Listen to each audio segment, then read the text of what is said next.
تو کس کے پاس جائے گا شکایت لے کر؟ دشمنان صحابہ اپنے ووٹوں سے کونسلر بھی نہیں بن سکتے، اپنے ووٹوں سے وہ کونسلر بھی نہیں بن سکتے۔ یہ تو سنی غافل ہے اور تجھے پتہ نہیں ہے، تجھے پتہ نہیں ہے تیرے ساتھ کیا ہو رہا ہے، اور کل تو کہے گا کاش آج حق نواز ہوتا۔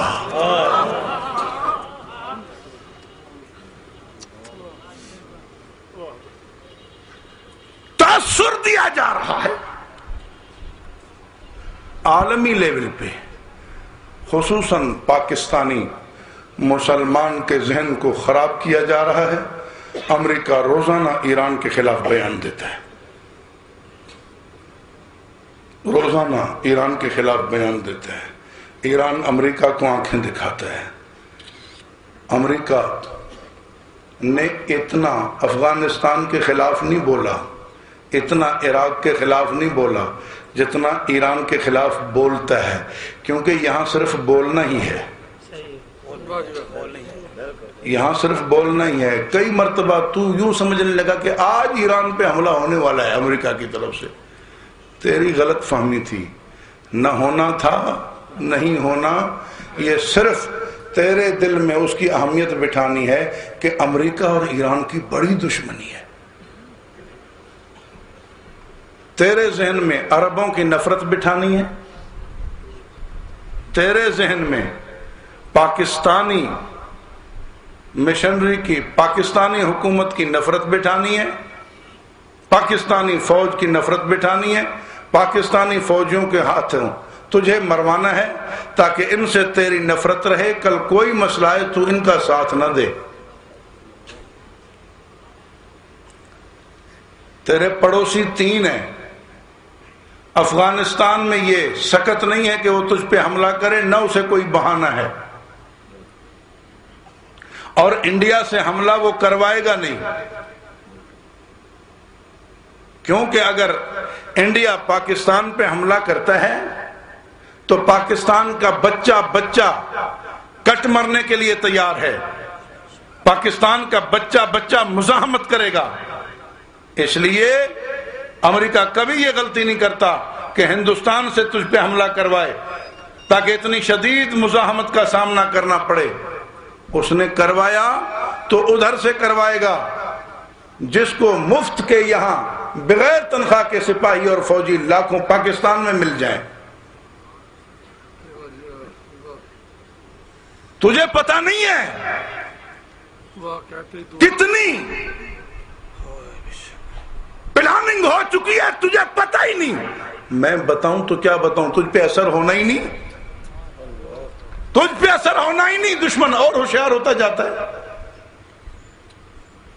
تو نے کبھی آنکھ کھول کے دیکھا ہے کوئی روڈ،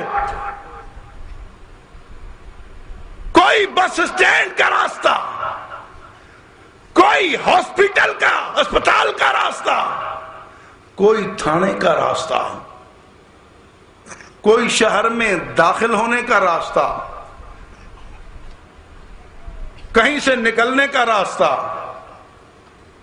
کوئی ریلوے اسٹیشن، کوئی انٹرچینج، کوئی ریلوے پھاٹک، کوئی پل جہاں سے ضرور گزرنا ہو، تیرا پاکستان میں ایسا کم بچا ہوگا جس پر اب دشمن مورچہ نہ بنا چکا ہو۔ میں نے نام لیے ہیں، جا تو دیکھ لے،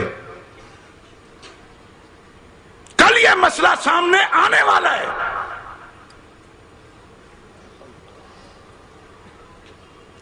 نہ فرض ہے اس کے مذہب میں، نہ واجب ہے، نہ سنت ہے، کچھ بھی نہیں، کوئی حیثیت نہیں جلوس کی اس کے مذہب میں، لیکن اس کا زور ہے کچھ بھی ہو جائے جلوس یہاں سے گزرے گا۔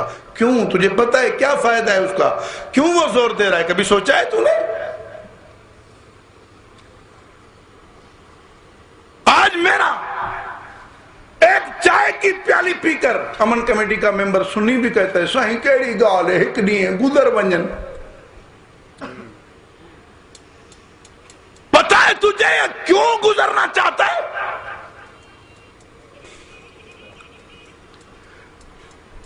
آپ یہ سوٹی اٹھا کر بھی اگر 10-12 کٹھے نکلیں گے تو آپ پر نظر رکھی جائے گی بھی یہ ڈنڈے اٹھا کے کدھر جا رہے ہیں، آپ کو نہیں جانے دیا جائے گا. ایسا ہی ہے نا. لیکن وہ اس سے مضبوط ڈنڈے پر آدھا گز 1 گز کپڑا لگا دیتے ہیں. اب یہ ڈنڈا نہیں، اب جھنڈا ہے. اور سینکڑوں کے پاس وہ ڈنڈے ہیں لیکن نام ان کا جھنڈے ہے. سب کے پاس. پھر 12 خنجر. تیرے پاس 4 انچ کا چاقو پکڑا جائے سیدھا جیل جائے گا. 12 خنجر ایک زنجیر میں باندھے ہوں گے. یہ تو ماتم کی زنجیر ہے. کیا یہ جھنڈا ڈنڈا نہیں ہے؟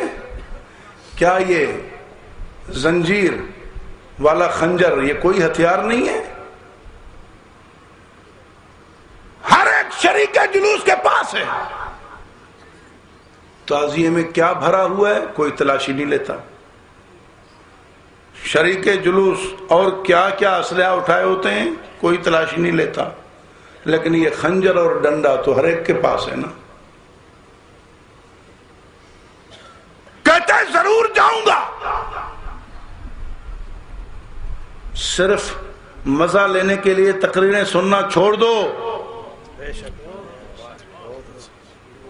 یہ باتیں تمہیں بتانا آسان نہیں ہے. تم تک پہنچنا بھی اب آسان نہیں ہے. ملک تمہارا ہے لیکن تم آپس میں مل بھی نہیں سکتے. اس کا گھوڑا ضرور آئے گا، تیرا مولوی بھی نہیں آ سکتا.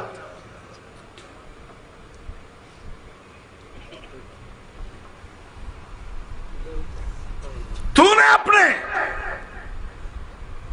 مدرسے کے جلسے کی وہ اہمیت اپنے گھر بیٹھ کر اپنی دینی بات سننے سنانے کی وہ اہمیت نہیں منوائی. تو اپنے گھر نہیں بیٹھ سکتا، وہ تیرے در پہ بھی آئے گا. سوچا بھی ہے کبھی تو نے؟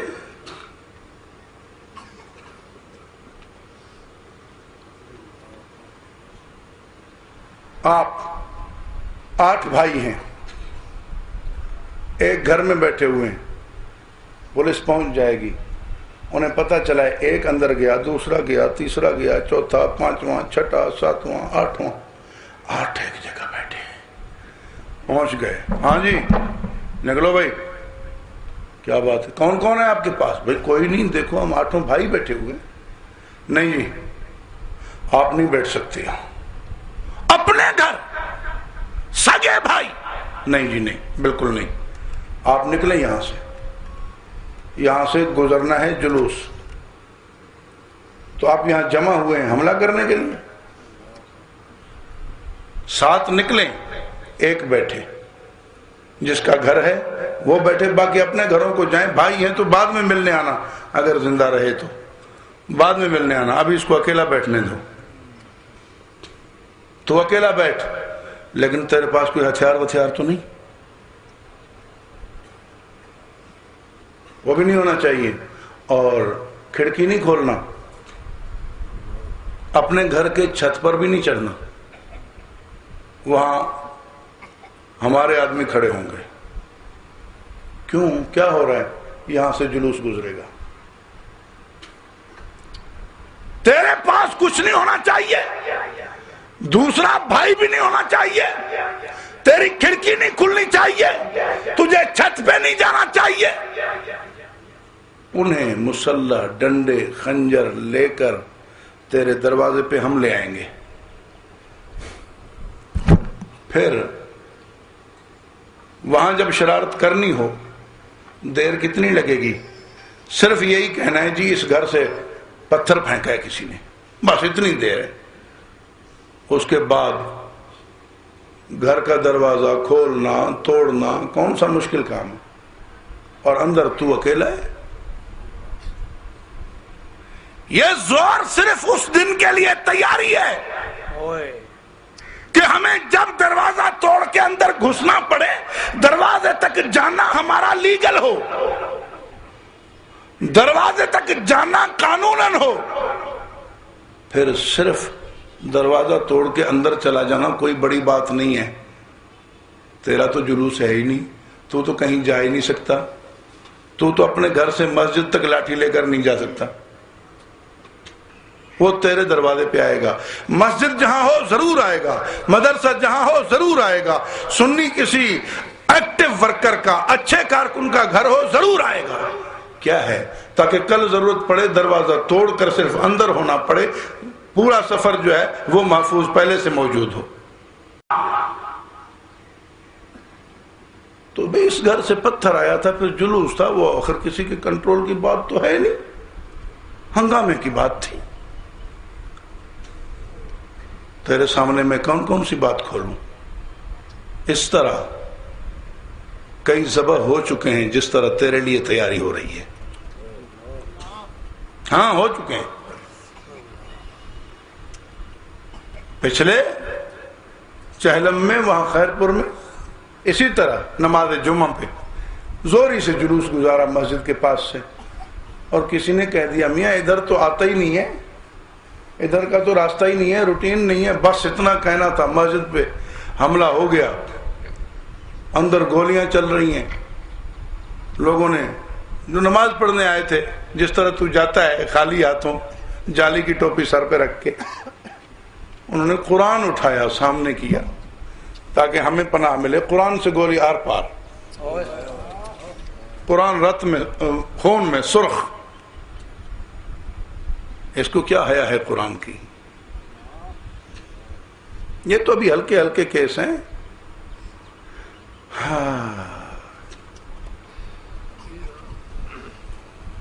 تو جب یہ ہوا، اب تو اٹھ کر تھانے نہیں جا سکے گا، راستے سے ان کے مورچے سے گزرنا پڑے گا. تو اپنے زخمی کو اسپتال نہیں پہنچا سکے گا، راستے میں ان کے مورچے سے گزرنا پڑے گا. مجھے پتا ہے جب میرے والد صاحب شہید ہوئے، جب میرے بھائیوں اور طلبہ کو گولیاں لگیں، تو ہم اسپتال کس طرح پہنچے اور راستے میں کیا کیا ہوا. تجربے کی بات بتا رہا ہوں تجھے. تیرے مدد کو کوئی آ نہیں سکے گا، کیونکہ شہر میں آنے والے ہر راستے کو ان کا مورچہ پہلے میں لگتا ہے، اس کے بعد کہیں آگے جانا ہوتا ہے. تو شہر سے نکل نہیں سکے گا، نکلنے والے راستے پر پہلے ان کا مورچہ ہوگا، پھر روڈ ملے گا. اور جب اللہ نہ کرے، اللہ نہ کرے، اللہ نہ کرے، پاکستان کے ساتھ جو دشمنی ہو رہی ہے، کل یوں کہہ کے کہ افغانستان پر حملہ امریکہ نے پاکستان سے کیا تھا، ہم پہ بھی حملہ پاکستان سے کرے گا، لہذا مومنین کرام پاکستان پہ قبضہ کر لیں. وہاں سے اتنے آرڈر آنے کی دیر ہے. اور اگر محرم ہو تو ہر روڈ پہ، ہر شہر کی ہر گلی میں پہلے سے ان کی فوج موجود ہے، انہیں وہاں سے فوج بھیجنے کی ضرورت ہی نہیں ہے. پھر یہ میرے افسران، یہ میرے پولیس والے، یہ رینجر کے جوان، یہ فوجی جوان جو آج ہمیں کہتے ہیں کوئی بات نہیں گزر جانے دو، ان میں سے وہ جس کو چاہیں گے یرغمال بنا دیں گے. جب کمانڈر یرغمال بن گیا تو پھر کیا سپاہی بغیر آرڈر کے گولی چلائیں گے؟ کچھ بھی نہیں ہوگا.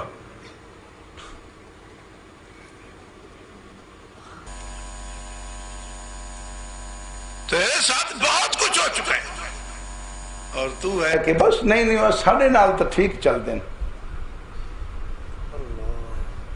تیرے ووٹ سے جو ممبر بن کے اسمبلی میں بیٹھا ہے، صوبائی میں، قومی میں، تو کیا جب اس طرح کا مسئلہ پیش آ جائے اس نے تیری طرفداری کرنی ہے؟